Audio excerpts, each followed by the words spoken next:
Donc, je voulais effectivement aborder la dimension spécifique de la communication dans la crise, en distinguant bien, c'est toujours de bien rappeler que dans une crise, il y a un aspect opérationnel, c'est la centrale qui brûle, c'est l'incident ou l'accident, et qui dépasse les capacités pour qu'il y ait crise d'anticipation, de gestion traditionnelle, qui est au-delà d'un événement normal ou maîtrisable.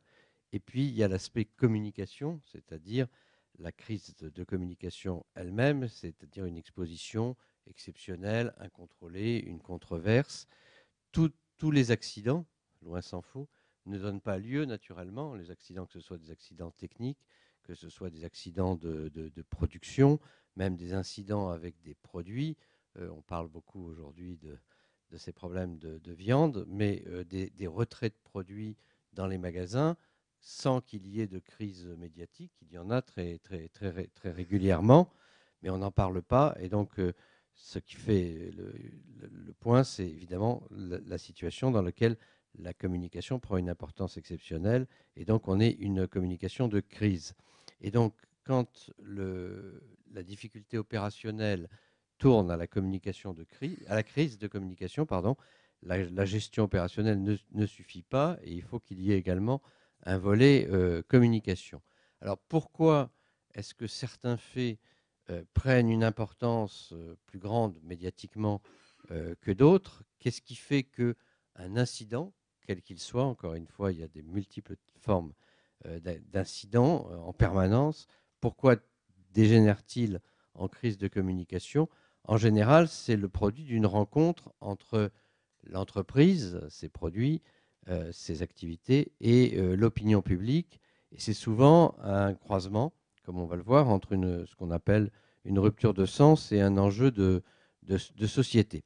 Alors, vu par une entreprise, les crises peuvent, la rupture de sens, elle peut porter d'abord sur le métier. Alors, c'est le Buffalo Grill qui vend de la viande euh, qui n'est pas conforme. C'est Nutella qui se fait accuser d'être un produit dangereux pour la santé. C'est Total qui pollue les côtes, donc qui n'assure pas son métier de distributeur d'énergie dans des conditions de sécurité. Donc c'est très souvent autour du métier que la crise, mais ça peut être aussi autour du management. Par exemple, France Télécom et la fameuse mode des suicides dénoncée par le président Didier Lombard. Ça peut être Vivendi Universal au moment de la crise de Jean-Marie Messier, accusé d'avoir menti sur la situation financière de l'entreprise. Ikea, entreprise qui avait des valeurs, un certain capital de sympathie, et dont on s'aperçoit qu'elle espionne plus ou moins ses salariés, et qu'elle a des comportements qui sont douteux.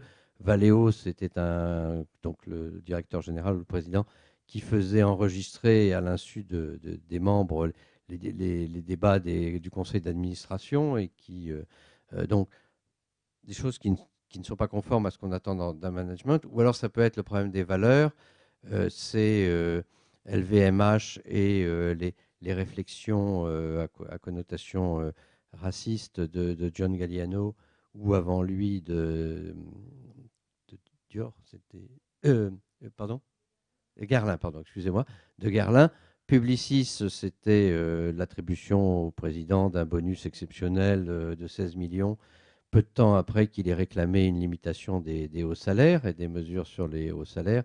Et GDF-Suez, c'était l'attribution pour une entreprise qui est encore dont l'actionnaire le plus important, il n'est pas majoritaire en majorité absolue, mais en majorité relative, et l'État, on l'oublie parfois, l'attribution à l'ensemble des dirigeants d'avantages de stock options, etc., dans des proportions très importantes, à un moment où parallèlement les salaires étaient bloqués. Qu'est-ce qui fait éclater une crise? C'est-à-dire pourquoi il y a crise de communication?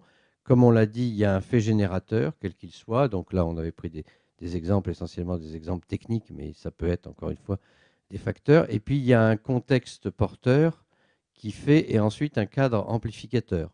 Alors le contexte porteur, ça peut être le fait que l'organisation réagit mal ou que la crise elle-même témoigne d'un certain nombre de dysfonctionnements, parfois d'une mauvaise réaction, par exemple, dans la culture, souvent, beaucoup d'entreprises ont une culture du secret qui fait qu'elles espèrent passer à travers les gouttes d'une crise en ne parlant pas, ou ça peut être des facteurs externes, c'est-à-dire qu'un fait qui survient va à l'encontre d'une préoccupation de la société au moment où il survient, telle que par exemple sur la sécurité des produits, sur l'environnement, toutes choses qui peuvent entraîner des réactions.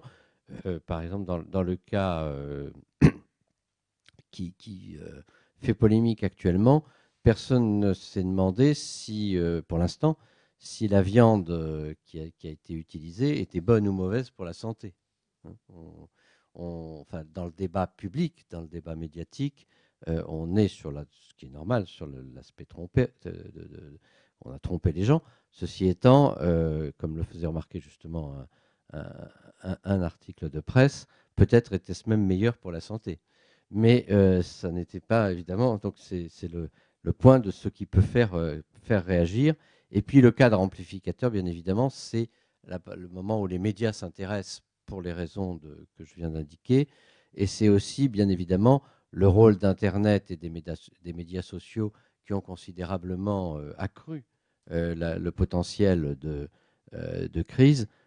Souvenez-vous de l'avion, malheureusement, d'accident de l'avion Rio-Paris, où Air France a commencé à expliquer qu'ils avaient traversé une tempête exceptionnelle. Et puis, c'est parce qu'il y a eu toute une controverse sur Internet que finalement, on s'est aperçu qu'il y avait sans doute d'autres causes qu'une tempête qui n'avait d'ailleurs frappé qu'un seul avion cette nuit-là. Et puis, bien évidemment, il y a l'intervention du politique à partir du moment où le fait qui est en cause rentre dans le champ politique.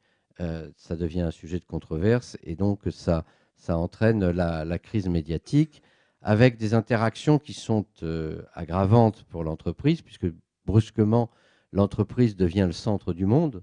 Cette interaction qui sont, comme on l'a dit, l'action des pouvoirs publics, et on voit tout de suite dans la tendance qui fait que chaque fois qu'il se passe quelque chose, il y a un ministre qui vient pour dire on va faire une loi, on va faire un projet, et qui veut absolument démontrer qu'il est intervenu. Les avis des experts que l'on sollicite, notamment à travers les chaînes d'information continue et qui sont sommés de donner des opinions sur des faits qui sont souvent encore peu connus. Bien évidemment, les réactions des clients qui peuvent évidemment déterminer, dans certains cas, les actionnaires et puis les salariés eux-mêmes.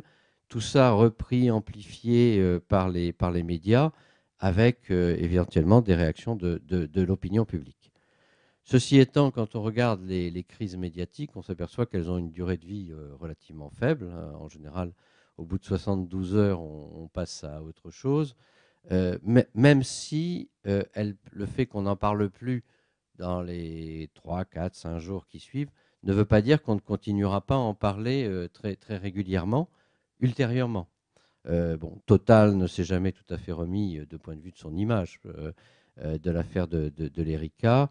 Michelin, tout le monde se souvient de ce qu'on a appelé l'amendement Michelin, qui était lié à essayer de rendre plus difficile les licenciements pour les entreprises qui faisaient des bénéfices, puisque Michelin avait annoncé le même jour des bénéfices records et un plan de licenciement à Clermont-Ferrand. Société Générale, l'affaire Kerviel revient régulièrement et c'est devenu un symbole, hein, les procès de traders. On associe immédiatement trader, Société Générale, Kerviel, et ça marque l'entreprise de manière majeure. Alors, dans ce contexte, en période de crise, communiquer est une nécessité absolue face à la crise, avec un double objectif qui est d'abord de contrôler la situation, parce que si on ne parle pas soi-même, les autres parlent pour vous, et donc du coup, les messages qui sont transmis sont forcément différents de ceux que vous souhaiteriez en tant qu'entreprise, voire transmis. Et puis, c'est aussi montrer, à partir du moment où on communique, qu'on contrôle la situation, qu'on ne se cache pas ou qu'on n'élude pas les choses. Après, on va voir ce que l'on dit ou on ne dit pas, mais au moins le fait déjà de communiquer est un élément qui montre une certaine maîtrise de la situation. Avec souvent des difficultés, et beaucoup d'entreprises ont tendance à penser que si on ne communique pas, on a une chance d'échapper.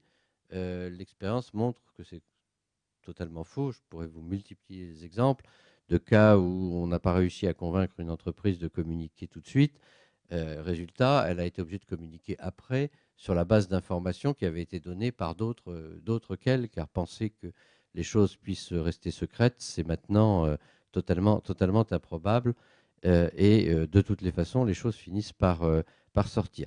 Avec quand même une difficulté, c'est que quand une crise survient, euh, dans beaucoup de cas, ou dans un certain nombre de cas en tout cas, l'entreprise ne sait pas nécessairement ce qui s'est passé et n'a pas forcément tous les éléments. Et donc, dans une première étape, très souvent, sauf à courir le risque d'être ensuite démenti par la réalité, elle a intérêt à rester sur une communication qui est plus une communication de posture, une communication d'engagement, d'être transparent, d'empathie à l'égard des personnes qui ont été touchées, surtout naturellement s'il y a des victimes, mais plus que sur une communication sur le fond, parce que souvent, quand survient l'événement, on n'en sait pas nécessairement ni les causes ni l'étendue. Alors pour bien communiquer en période de crise, il faudrait avoir eu la sagesse de se préparer avant. Et c'est quelque chose que les entités, les entreprises comprennent de mieux en mieux, mais qui est-à-dire se préparer pour développer des réflexes, pour savoir comment réagir, parce qu'encore une fois, quand survient une crise, il y a toute une mécanique à mettre en place, de réaction, de vérification des faits, de détermination des porte-paroles, de choix des moments d'intervention et des canaux d'intervention. Et ceci s'improvise assez mal, s'improvise d'ailleurs d'autant plus mal que comme on est en moment de crise, il y a une pression, il y a un énervement, il y a des incertitudes, et donc il vaut mieux avoir préparé s'être préparé à toute éventualité, même si on sait qu'en général la crise n'est jamais exactement celle qu'on a préparée. Néanmoins, c'est intéressant de. Alors, qu'est-ce qu'on peut faire pour se préparer? Un certain nombre d'entreprises procèdent à une réflexion qui commence d'ailleurs par essayer de définir les situations à risque, parce que les risques ne sont pas les mêmes selon les activités naturellement des entreprises. Donc on fait une sorte d'audit des situations à risque, et puis on essaye de se préparer à ces différentes situations, en tout cas d'avoir des réactions types, à travers un outil qu'on appelle le manuel de crise, et puis des dossiers au cas par cas. Pour prendre un exemple récent, j'ai un client qui est un laboratoire médical. La semaine dernière, la revue Prescrire a sorti un article avec les médicaments qu'il est bon de ne pas consommer si on veut rester en bonne santé. Enfin, en gros, c'était le titre. Que la quasi-totalité des laboratoires étaient concernés, mais enfin, mon client parmi d'autres, surprise, ils n'avaient pas de fiches explicatives des médicaments, enfin de fiches facilement compréhensibles par des journalistes et explicatives sur les médicaments en cause et les risques qui sont, puisqu'il y a toujours des risques liés aux médicaments, les risques et la manière dont on les contrôle et les cas, etc.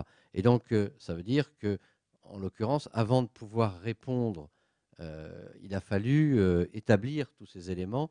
Et vous imaginez bien que quand il y a des articles, des dépêches qui passent, le ministre qui commence à prendre la parole en disant que c'est très bien que Prescrire et dit que ceci, cela, il y a une panique telle que c'est pas facile d'élaborer la fiche synthétique qui va expliquer pourquoi tel médicament n'est en réalité pas dangereux ou en tout cas nécessite telle ou telle prescription. Et puis, la dernière étape, c'est d'essayer et ce que nous recommandons à nos clients, notamment qui sont comme les laboratoires pharmaceutiques, dans des situations où ils peuvent fréquemment avoir des crises, c'est de former leurs collaborateurs à ce type de situation, de faire des stages, de faire des exercices, y compris des simulations de crise, de manière à acquérir les réflexes. Encore une fois, la crise, le jour où elle interviendra, ne sera pas nécessairement, en général, ne sera pas celle qu'on a prévue ou celle sur laquelle on s'est entraîné, mais le fait d'avoir acquis un certain nombre de réflexes et de les avoir pratiqués est une bonne chose. Alors maintenant, qu'on s'y soit préparé ou pas,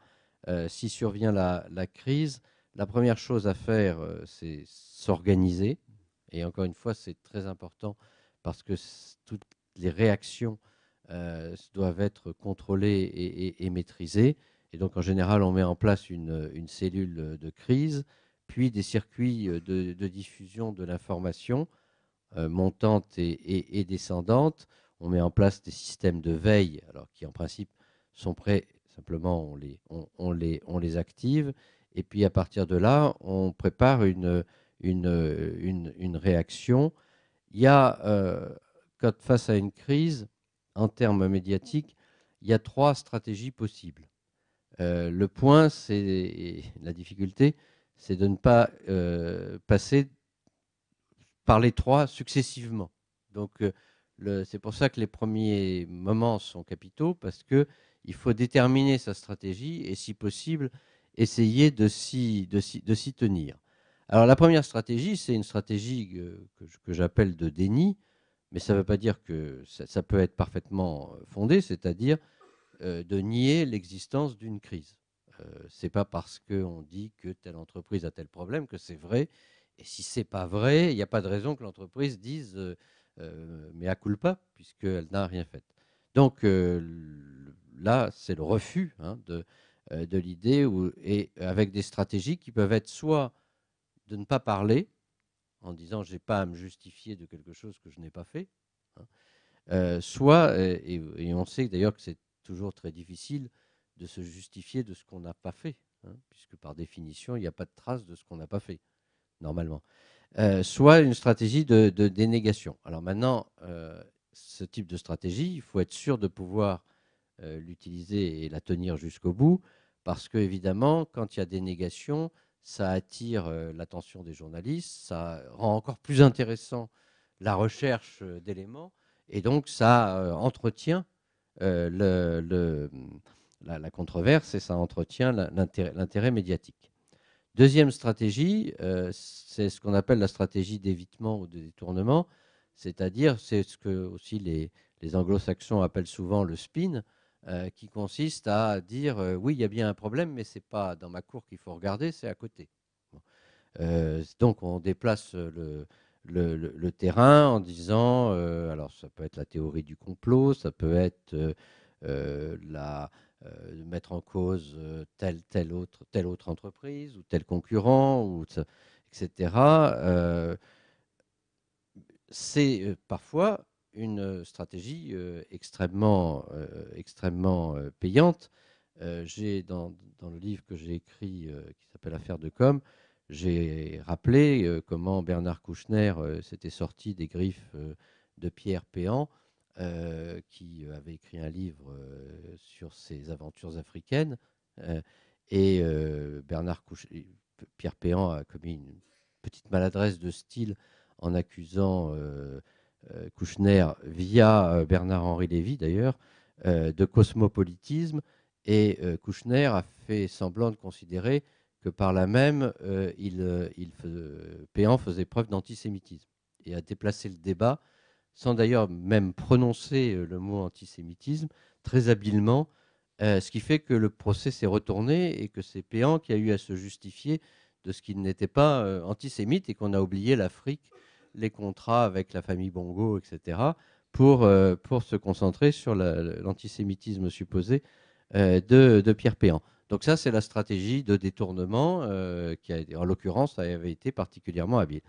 Dernière stratégie possible, c'est celle de reconnaissance, en disant bah oui, il y a une crise, il y a un accident, il y a des morts, il y a éventuellement des responsabilités, avec donc une reconnaissance, application, comme on le rappelle, de la règle classique, faute avouée, faute à demi pardonnée.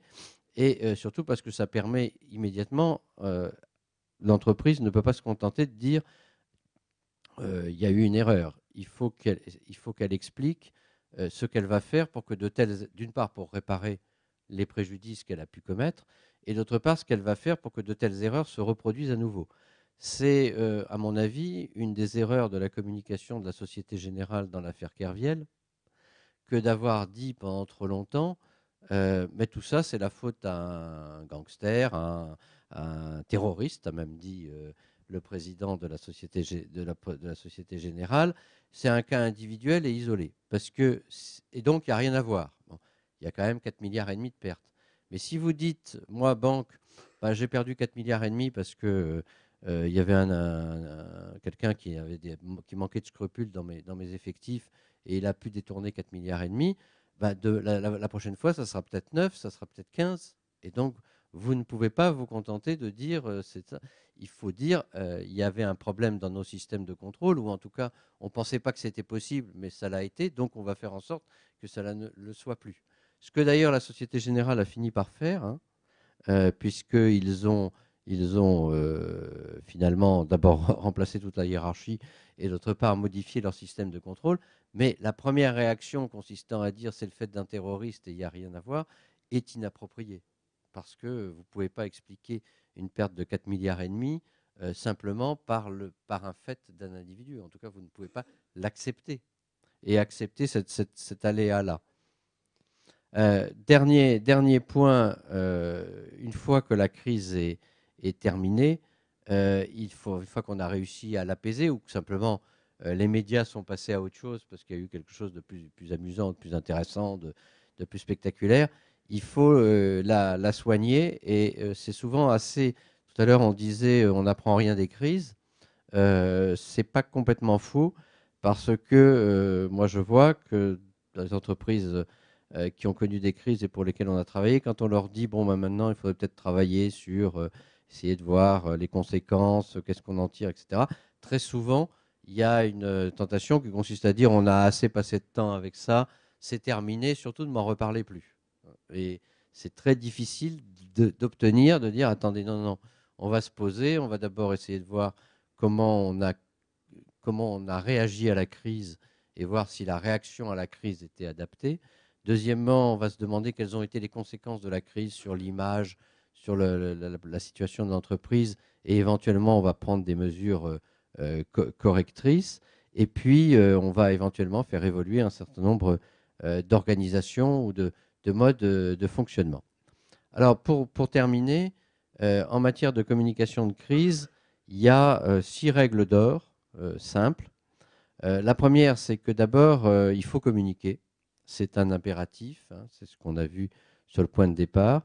Deuxièmement, il faut choisir une stratégie entre les 3 stratégies que je proposais, et il faut s'y tenir. Encore faut-il ne pas évidemment être désavoué par les faits, mais c'est pour ça qu'il faut choisir il faut faire très attention, et notamment il ne faut pas réagir trop vite au départ, en tout cas pas rentrer trop vite dans l'histoire pour essayer d'éviter d'être démenti ensuite, ou d'être obligé de se démentir soi-même dans les phases complémentaires. Troisièmement, en matière de communication, parler le premier est toujours un avantage. Ça, c'est quelque chose qu'on a aussi, on a beaucoup de mal à faire comprendre, mais c'est une règle très simple. Le premier qui parle définit le cadre du sujet, définit le vocabulaire qui va s'y appliquer. Et donc, si vous êtes le premier à parler, vous présentez les choses comme vous estimez devoir les présenter. Si vous répondez à quelqu'un, vous êtes dans son argumentation, dans sa logique, dans son vocabulaire, et dès lors, vous êtes forcément en train de vous défendre. Euh, donc, chaque fois, ça n'est pas toujours possible, parce qu'il y a des scandales qui éclatent parfois en lisant le Canard enchaîné le mercredi matin, ou en écoutant la radio, ou sur le net. Mais chaque fois que c'est possible, il y a un très gros avantage à être le premier à parler. Quatrième point, en communication de crise, il faut toujours avoir une attitude d'empathie et d'ouverture. Et l'attitude est souvent plus importante que le contenu même de la communication. on sait que quand quelqu'un passe à la télévision, si on fait des tests post-passage, post-télévision, très souvent, les téléspectateurs ont plus retenu la couleur de la cravate, son attitude générale, une impression que le contenu même de l'argumentation. Et donc, l'attitude est extrêmement importante, empathie vis-à-vis des victimes potentielles et ouverture, c'est-à-dire transparence, volonté de savoir ce qui s'est passé, acceptation éventuellement réparer les dommages, de prendre les mesures, etc. Veiller, cinquième point, veiller aux détails matériels, parce qu'en matière de crise, les détails sont encore plus importants. Et donc, dans la communication, tout est significatif en période de crise et l'exécution est extrêmement très importante. Et puis enfin, il faut toujours essayer de se faire, si ce n'est des alliés, au moins d'avoir une relation correcte avec les journalistes. Et donc, même si on ne souhaite pas leur parler sur le fond, notre conseil, c'est de ne jamais laisser une demande de journaliste sans réponse.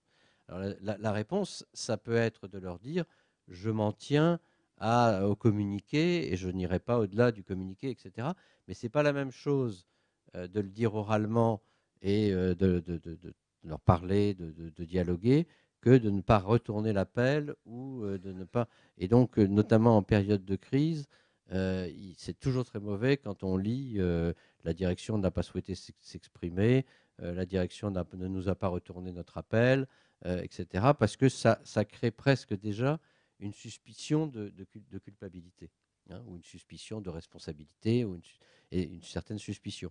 Alors que la direction a dit que, et puis elle s'en tient là parce que pour l'instant, elle n'a pas d'éléments supplémentaires qui lui permettent de se prononcer. C'est une attitude normale et importante. Voilà ce que je voulais dire sur ces éléments de la communication de crise.